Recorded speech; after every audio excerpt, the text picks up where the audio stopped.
Dylan, I wanted to talk to you about this article I saw, which is kind of interesting because I entered tech about 4 years ago. And since then, it seems like the goal of tech workers has been to like get hired by a FANG company and then just stay there till you retire, basically. Yeah. At least, a lot of them because of the benefits. But this article that came out. What's it titled? Yeah, let me pull it up real quick. It's from Business Insider. Okay, got it. It's called The AI Gold Rush is Pulling Workers into Startups as Layoffs and Return to Office Push Them Out of Corporate Jobs. Okay. So basically what it's explaining is the rise of people unwillingly or, not by their choice or also just voluntarily leaving these bigger corporations and just starting their own thing. And the main contributing factor to that is AI makes everything much more accessible. Yeah. So that's interesting. AI, I don't want to get into AI yet, but there's been this interesting shift with remote work since COVID. Everybody went remote and they're like, oh, our people are great remote. We should have been doing this the whole time. And then they said it was better. Yeah, then there was a slow revert and it's like, no, we need people back in the office. And a lot of the smaller companies, at least small tech companies, small marketing agencies, small tech software consulting, a lot of them are doing remote. And then, the big FANG, the Fortune 5,000 companies are bringing people back into the office. Those top big companies doing billions of dollars a year, whether they're traded or not traded publicly, they are bringing people back to the office, and these smaller companies are allowing people to stay in office. I think the smaller companies can be more selective with who they hire, and they're also trying to cut costs the most and be super lean. I think it used to be, you go work at a FANG company, or is it Mang now, since it's Meta? Yeah, true. But you go work at one of these companies, you get a sick deal with equity and everything. Tons of stock. Yeah, and then you get enough money to do your own startup by the age of 35 or 40. That was the thing. But what was the thing that it brought up about AI? Where did it bring AI into this? It's mainly talking about how people are able to just use it to start their own business way easier. They don't have to learn every aspect of it. Yeah, that naturally goes into what I was going to say is like, a lot of these people, and this is before AI, left a FANG company and started their own business because they saw how things were going in the big business. They left and then they started doing their own thing. They made connections. They had vendors that they were already talking to, all of that. Yeah. And now with AI, it just makes it a lot easier to go, not easier, but it makes it a lot more doable to go build a company based on what you learned at the big company you just worked at. You have some capital. And AI is just letting you, instead of having to hire 5 people, you and a partner can go do it yourselves. Yeah, for sure. And you can also, you don't have to make as much money as the big companies because you're supporting 2 people instead of, 10,000. Yeah. So you're able to target smaller clients, bring in less money, and it still be a better deal for you. Yeah. So we're already seeing kind of what we've been talking about on this podcast historically of AI is going to create a lot of small businesses, a lot of jobs. Like I always say the farmer back in, the pre-industrial revolution where every area kind of before trade was a big deal and you were trading with the people within, 10 miles or things that were further than that were super expensive.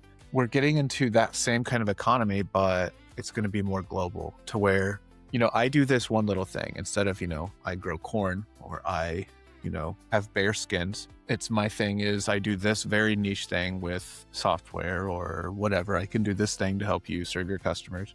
Right. And there's going to be a bunch of people that are doing all those things. And it's going to be interesting. It's going to be a little more of a gig economy. It's scary, but I think this article is interesting because it's kind of, I guess, big tech is starting to realize it. Yeah, I think that's where they're seeing it, like the first wave of this happening, mostly because those people have either like really good severance packages that they've received, or they have, savings and stock in the FANG companies they can sell to kind of fund their startups. So they have a bit more of a cushion than, someone coming from a smaller company. Yeah. Yeah. And if you don't know what FANG is, that traditionally stands for Facebook, Amazon, Apple, Netflix, Google. Let's go. Good. Thank you. I mean, we could even extend it and add Anthropic, ChatGPT. But honestly, those two companies they started a while ago doing more research type of stuff, but recently, they've started taking more people from Google. Like right now in the AI space, it's like Anthropic, OpenAI, Facebook, and those are the big ones that are just trading people right now. Like they'll shift around, they'll leave Google, they'll go to OpenAI, or they'll go from OpenAI to Anthropic. A lot of people, at least I've heard a lot of stories of people leaving OpenAI going to Anthropic. Yeah, I think Zuckerberg is like paying crazy salaries for some of those OpenAI people. Yeah, like millions. Yeah. Yeah. And then the guy that made OpenClaw, I think, was it Anthropic or maybe OpenAI? It was OpenAI. OpenAI paid him. Yeah, a ton of money. So crazy. The Moltbook, the social media thing that was made with that. So Meta bought that. Facebook did. Okay. That makes sense. So very interesting that's going on. Is that still live? I don't know. That felt like a fun 2-day adventure, and then but they paid like $200 million for it or something. Yeah, it's crazy. Yeah, like money's not real. No. Here, I want to share this graph really quick from this article. Yeah, cool. And then I want to do like a little bit of a summary. Like, what does this mean to the small business owner listening to this? Right after we get through this chart. Yeah, we can get to that for sure. So this is just showing the total business applications in the United States, and you can see it peaked during COVID when money was free. Lots business of applications, people submitting applications for like an EIN or LLC. Yeah, okay, to form a business. Yeah. And this is from the Census Bureau. So it peaked in 2020. Yeah, COVID, and then it kind of trailed off from there. But it looks like as of the last couple months, we're back to that high. So we're definitely trending up as far as people applying to start businesses. So it's kind of seeing the data come in, like what we've been predicting about more smaller businesses starting up. Yeah. So what's cool is that line stays up. It didn't shoot up and then shoot down. It just created a new status quo on how many businesses start in the US. Yeah, that's true. And what this means for smaller business, I don't know. That could be, obviously, if you're not using AI, you're going to fall behind, in my opinion. Yeah. Because you're going to have a lot more competition entering. Yeah. And getting into AI isn't actually that hard. I know a lot of businesses put off, getting online. There's a lot of e-commerce opportunity, for the local hardware store. It could have been a lot easier for their customers to buy stuff from them, and they could have scaled to be a lot bigger, but it's daunting. There's a lot going on there. And so finding someone that you can trust to help you find where this AI is going to fit, and having ideas of, find one thing that somebody is doing consistently that takes 4 to 8 hours a week. And if it's like if it's organizing things, if it's like organizing digital things, like that's a good candidate. If you're like going through spreadsheets, emails, all that stuff, that's a great candidate for AI. I was gonna say my thought with small business here is, I think as a small business owner, it's very hard sometimes to refer people to another service provider or another business, because it's like, oh, I could just do that. But in this world where there's a bunch of businesses, your value is like very narrow, and it's almost gonna be some people do want a business that could just handle everything, but some people need to realize that there is value in referring people to another business. Like if your business does roofing, it may be very tempting to go into drywall or insulation or HVAC even. It may be very tempting because people are like, oh, do you know somebody that does this? And you're like, well, I kind of can figure out my way around things. I could do drywall. And then you do it. And nails. Yeah. But you don't realize how resources that's going to take. Like you never know what's on the other side, right? The grass is always greener on the other side because there's a lot of manure there. You know what I mean? Yeah. That's good. So all that to say, like, I have to remind myself of this because it's like there's so much tech stuff to do that when somebody asks for something, I have to really consider, is this best for me to help them do this? Or should I tell them to just go pay for the subscription because it's going to be a lot better in the long run, or have somebody else work on that thing for them? Like technology and marketing two things that tie together very closely. But it's like, if I was to help a business owner, let's say the business owner before who is reluctant to integrate AI into their stuff, but they wanted to start with one thing. If they then said, oh, well, we also need sales help, or we also need like some accounting help. It's like I have to be very selective with the kind of things I'm willing to do. Of course, the accounting thing's completely different. You could automate part of that, but you would want somebody in the business that knows, what they need. Like, all that to say, like, it could be very tempting to be like, oh yeah, I can go help you with your marketing and do all this stuff. But at the end of the day, I have to keep focused on a handful of things so that those things go well. Yeah. So are you saying basically like it's easy to want to just take that quick extra revenue and say, I can do that for you. But then the risk there is you don't do a good job and you end up like hurting your reputation, or also the potential of like, if you recommend them to someone else, that opens the door for them to recommend someone else back to you. So you kind of build like those business relationships. Yeah. It's kind of both of those. I've noticed as I've taken on like a wide array of types of clients, I wish that I would have just stayed with a specific type of client, just because, you're a lot more efficient that way. You can actually charge less for that work because you're solving the same problem 10 times instead of solving 10 different problems once, Yeah, that makes sense. That's what I'm working on. How that's relevant to this is, there's more people out there doing business, which is good and bad. The good part is you have more opportunity to make connections and solve problems for customers with other businesses. The bad part is there's a lot of garbage out there.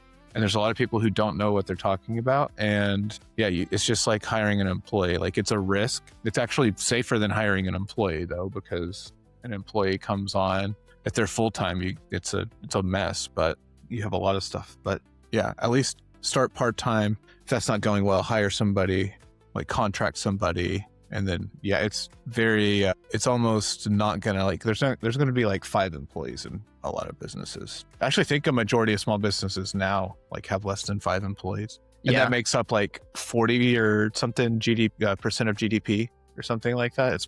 That is crazy. Like they always talk about, the small businesses are the backbone of the United States, and it really is. I'm interested in something you said, like if we see the majority of people moving to more gig work, starting their own business, I wonder if that helps the kind of soulless people, the soulless feeling that people have in the corporate world where they feel like there's no meaning to it. Mm-hmm. Because you could be doing the same work, but it's such a different thing if you're like solving this problem to get a paycheck to, feed your family, as opposed to just kind of being part of, a cog in the machine of a big corporate. It's different also. Like, there's been times where I've seen the difference between if I take a Saturday off and I don't, the difference in the amount of money I make, so you take a lot of ownership over everything whenever, I have to go out and do the work in order to make the money. It just feels different. It's satisfying. It's scary, but the golden handcuffs are real with like a corporate job, but also it's just, I think a lot of people live unhappy lives for a long time because they're scared of risking it all. Yeah, it's interesting. Even if maybe taking that pay cut, but doing your own thing leads, way to have more happiness. Life. Yeah, that is interesting. I do want to say this article does talk about a couple cases where someone started their own business and it failed. They lost all their savings and then they had to go back to a FANG company so just keep that in mind. Like, it's not guaranteed just because AI is out here, you can just be successful. Yeah, those stories happen more often than the success stories. Actually, I think you only hear about the success stories because it's really hard to essentially come back to a job with your tail between your legs, but that does happen. And it's more likely, I think it's 1% of like 6% of businesses break $1 million. It's like a stupid, like 1%, a year. 6%. It's like a stupid low amount of businesses break $1 million in revenue in a year. Yeah, that is crazy. But that's also a testament to how many businesses start, how many businesses there are. Yeah, no, for sure. It makes me think of like McDonald's founder, that guy who started. Yeah. I think he had like 5 different professional careers before he landed in like the fast food industry. Yeah. He was like 52. Yeah. Yeah. That's crazy. Well, cool. That's pretty much it for this article. Nice. I'd say if you're on the fence about leaving your high-paying job and starting something, just do it. Why not?